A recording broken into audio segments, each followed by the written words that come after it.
because that's actually the way in which the act is written. Use of those words psychological, I understand why the comment was presenting it. Whether or not the exemption would apply has nothing to do with the particular resolution. So we'll admit Caesar. Thank you.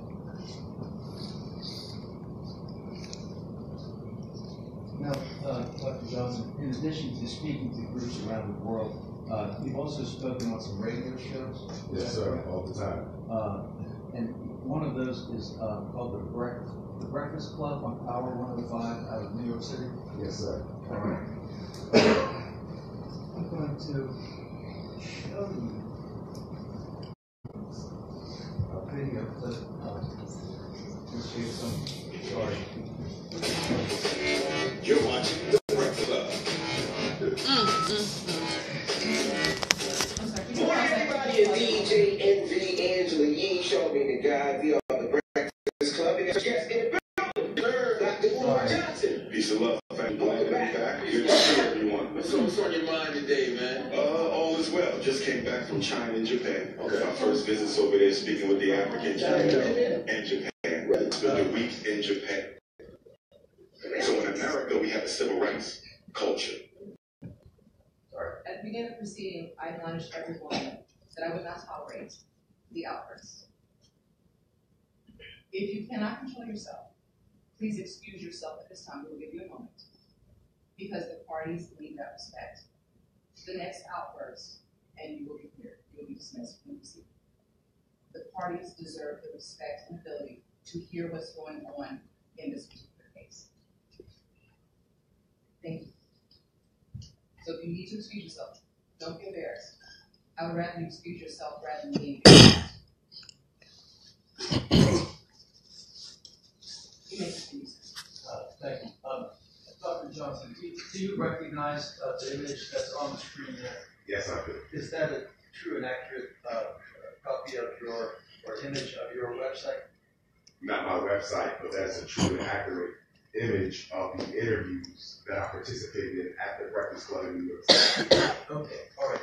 Now, if you look up at the top left-hand corner, it has your website named there. Let me clarify. I take that back. My web designer, he adds videos of mine, so yes, I don't check. They're probably on my website. Yes. Okay, all right. This entire page you're looking at, all it's like 6 screens. That's all included on the website. It appears to be. Okay. Yes, ma'am. He updates regularly. I don't watch it all the time, but very likely, yes, I'm not objecting to that. I see the website. And Commonwealth has a CD that will. Thank you. And that's your C3. That's my C5. Okay, thank you.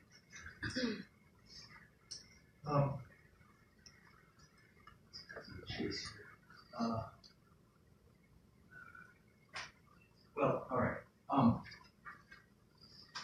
105. That's an urban contemporary radio station in New York City. Yes, sir. And its studios are in the AT&T building in Manhattan. It's in Manhattan. I'm not sure the name of the building, but yes, it's in Manhattan. And the Breakfast Club, that's a nationally syndicated radio show. Yes, it is. Very popular. Now, one of your interviews with the Breakfast Club took place on June 30th. Is that correct? 2017? Probably, yes. Are you aware that the Breakfast Club rated that interview number 9 among the top 10 interviews? Yes, it should have been higher. Yes. All right. And that interview right there that we're looking at is the interview that was rated number 9. Is that correct? The one on June 30th? Yes, that was the most recent. Yes. Interview number 3. I'm going to try to get us to a specific time.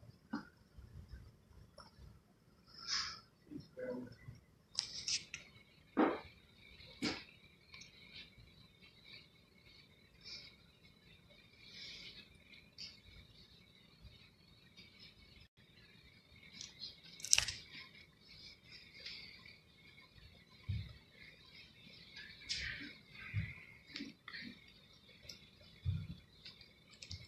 I apologize.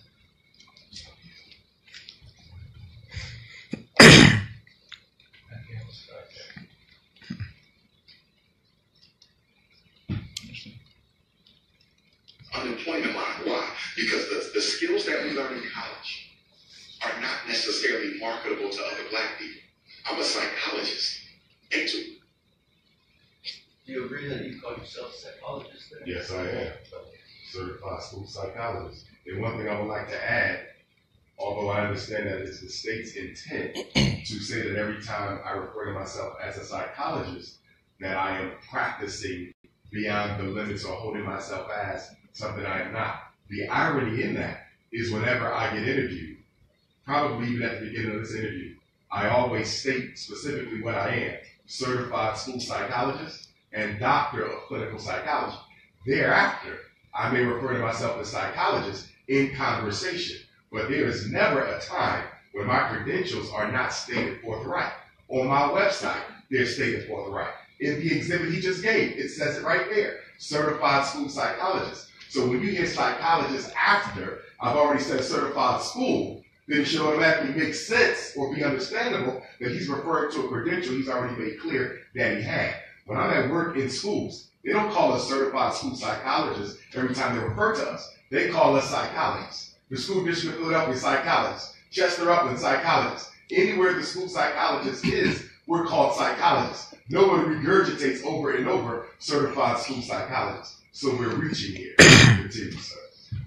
So what you said is that on that show right there, you, at the beginning of it, told the audience that you were a certified school psychologist? If not that one, definitely in 2 and 1. There's been 3 Breakfast Clubs, so I'm very familiar with that audience. And if you look at all 3 videos, yes, I state that I'm a certified school psychologist and doctor of clinical psychology. Particularly, I'm certain on the very first one. That's a third follow-up to the first one. And yes, I do say who I am and what I am. So it's possible that you did not state that you were a school psychologist. In interview number 3, we would have to watch it. I can't say for certain, but again, because the audience is familiar with me, my community is familiar with me, my work is specifically to my community. I've been doing it for 17 years, 3 as a student. After 20 years, I can assure you, black people know exactly what my credentials are and what they are not. Understood. The entirety of the interview is recorded on exhibits 5. The entirety of it, this is interview 3 or 2? This is 3. The orange dashiki is interview 3, the one to the right is interview 2. And I don't see interview 1 of it. On the CD, would it include interviews 1 and 2? Only. I have separate CDs. This one, C5, is the interview that we just talked about. The other interviews that you can see on the screen, I have a different CD. So interview 1 will be included? That's my understanding. That's what you guys represented, Mr. Kelly, correct? That interview 1 is on the other CD. Excuse me. Is that interview 1? That's interview 3. Interview 3 in the orange. Yes. Okay. In the black and green. Interview 2. That's interview 2. I do not have the CD of interview 1. I'm happy to stipulate that the board for you could view that as a combo exhibit or as a respondents. Is interview 1 contained on the website? Yes, they're all on the all the same? Yes. Okay. So if I were to go to Dr. Umar .com. Is one on the website? I'm not sure. Okay. I would have to see. But it would be no problem to get you one because I could just grab it off the internet. You can also if I can email it or something. Could you download it to a CD or whatever the apparatus is called? Okay. CD, DVD, whatever. I can have that done and mail it in? What we can do is, and that's sort of what we talked about at the beginning. So within 30 days, Okay. mail a copy into me. Okay. CC a copy of the letter to Mr. Kelly indicating this is what it is Okay. mailing it. Do you need a copy of it for your records? Will the trouble be satisfied with whatever submitted for the record of the proceeding? All right. And so then we'll keep the record open 30 days after today. Okay. They'll allow you to mail it in. And then once you get that in 30 days, then I'll close the record. Yes. So before we finish today, please make sure that we go back through that to make sure we have it we outline the proper exhibit number. Yes, because we're going to do that shit, put it in the letter. And you'll give me the exhibit number. Yes, but make sure we discuss that before we walk out. Alright, so you may continue. Thank you. Exhibit C5. Alright, C5 is the CD of interview number 3. Dr. Johnson, any objection to this commission? No, ma'am. Alright, it is. So is this 2 and 3 or just 3? That's just 3. Okay, just 3. And the reason I'm only asking that, because although I'm certain I stated my credentials on 1, I may have stated it on 2. It is possible I stated it on 3. It's possible it could have been stated on all 3, but certainly the first one. So I wanted to make sure you had all 3. So do I need to give you 1 and 2, if this is only 3? It sounds like only 1 because the column is going to introduce the other interview. 2 and 3. That's what it sounds like. I think we'll clear it up. We keep going. Okay. So No, I'm not clear. No. So what we'll do is Well, we'll admit we will this be. one. We'll admit C5. Okay. I'm just saying this is interview 3. Gotcha. Then as we proceed, I understand they're going to introduce another CD. Yes. We'll see what interview comes up. Yes, ma'am. Whatever is left, then you're going to provide by mailing in a copy of that. Yes. All right. So we'll admit C5.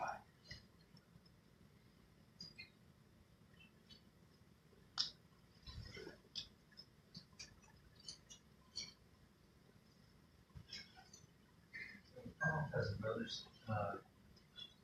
radio interview to refer to. Dr. Johnson, do you recall having been interviewed on a radio show called Stand Up Now on 1440 WMKM radio before? Probably. I do 20 radio interviews a week. Okay. I'm sure. And this is what number? This would be exhibit C6. Faith is your family. Welcome back to the family. Gospel 1440 AM, WMKM. Does that look familiar to you at all? Yes. Okay. I've got the chase here too.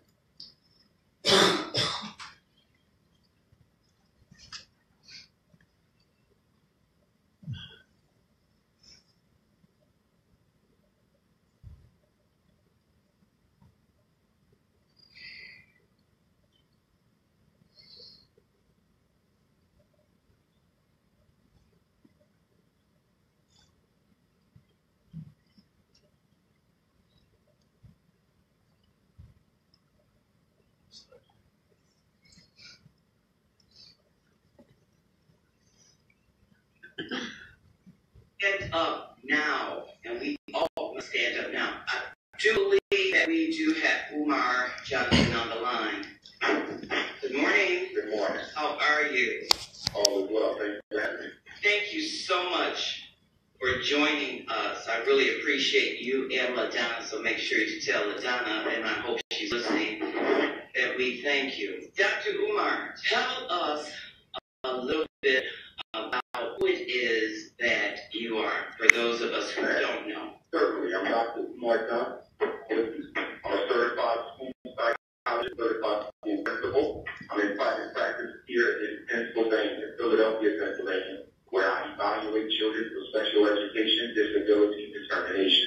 I work with charter schools, public schools, superintendents, principals, special ed attorney advocate groups. I'm founder of my very own advocate group, the National Independent Black Parents Association. Do you agree, Dr. Johnson, that you represented on that interview that you have a private practice in Philadelphia? Yes, sir. And I will repeat again to clarify that a certified school psychologist can do private work doing the same things they do in the school, outside of the school if they're employed by a public school. And do you agree that that videotape that we just watched is available to viewers on the internet? Yes. How about who's permission to C6? Any objections? No, ma'am. Clarifying point for what purpose? As I understand the follow-up questions asked by Mr. Kelly, the issue being the private practice, but it also contains what you were saying, the certified school specialist. Exactly. And are we clear here in going forward that the code does specifically state that a certified school psychologist employed can practice privately? Are we clear on that? We will take notice of all the applicable law Okay. at the conclusion All where right. the evidence is needed to apply it. So with that, And again, reiterating that although I have that right, all of my work is done in a school building. There is no private work done other than the speaking, or if I'm called to train, or if I'm called to do an independent educational evaluation in another district in a school in Pennsylvania. understood. There was sort of a exception to the admission of C6 that you noted. It is on the record. Okay. It wasn't exactly an objection, but your statement that you made is obviously contained in the record. We're going to admit C6. Thank you. All right. Can I ask one question? Clarifying question? I noticed what the first exhibit was 2014. And of course we're here because I'm being accused of practicing psychology without a license. If this goes back to 2014, and I remember the first time I was contacted by an investigator from the Bureau of Professional Affairs, a Mr. Ernest Dixon, I believe his name was, an African American. I met with him at King of Prussia, in office there, his office. And he interviewed me. I answered all his questions. He shook my hand. And I believe he said, just be careful, but I don't see anything here. That was in 2014, 2015. But what is the clarifying point? Okay, the clarifying point is, if the state felt that I was practicing psychology without a license, why did they wait all those 4 years to say something to me about it? I understand. I don't know if we're going to, that will come out throughout the course of the proceeding. And so I did not rule the motion because it is not testifying. What you just said is not considered testimony. You're not sworn in at this time. So I'm not going to rule the objection. It's not going to be considered testimony. Or should it though, because that's a part of this that I met with. It certainly can be, and Okay. then once the Commonwealth rests, when we come, you're sworn in, and that is where you want to go in your testimony. Now, obviously, he's going to voice an objection at that time, the Okay. one he just stated, regarding it being hearsay. So we'll cross that bridge when we come to it. He is sworn in now. Right. We have not sworn. He has not been sworn in. Oh, yes, I'm sorry, you are, because we are under Yes, oath, we are. and you actually called us a Commonwealth witness. So, therefore, his objection is that when you said the investigator told me that was hearsay. And so, whenever you have a statement that is made outside of a testimonial atmosphere, then you have to have a certain exception for it to be admitted. So, you can't testify to what someone told you or what someone said. Understood. Are investigators required to submit some sort of a summary or anything after they meet with someone for the purposes of an investigation? Should there have been a summary document or something that he would have been required to file as a result of me meeting with him in his office in King of Prussia? That's for the Commonwealth to determine, because it's the Commonwealth investigator. I cannot think of any particular statute that says the investigator for the Commonwealth has to reduce all interviews to a written or recorded form. So I cannot, respond to that particular statement. But nevertheless, for the purposes of what we just went through, that portion of what the investigator said will not be admitted for the proceeding. The date that you spoke about, when it occurred, obviously that is a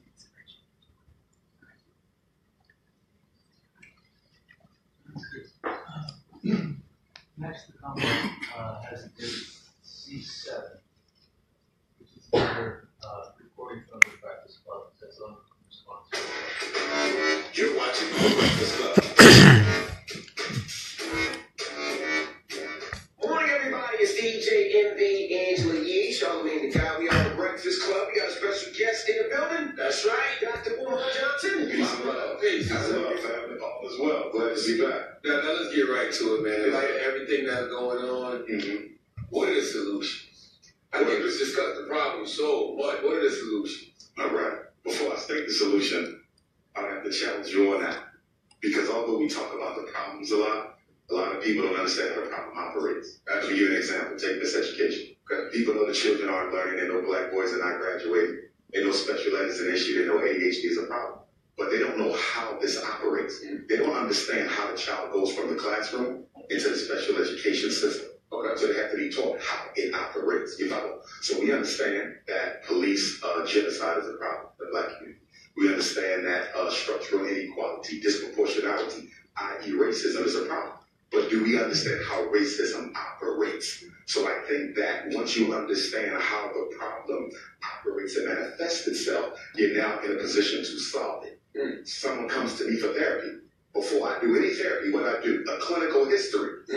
Is there depression in your family? Have you been depressed before? Have you ever contemplated suicide? So I have to understand your background and how you've been living your life in order to solve your current everyday problems. So now, coming to...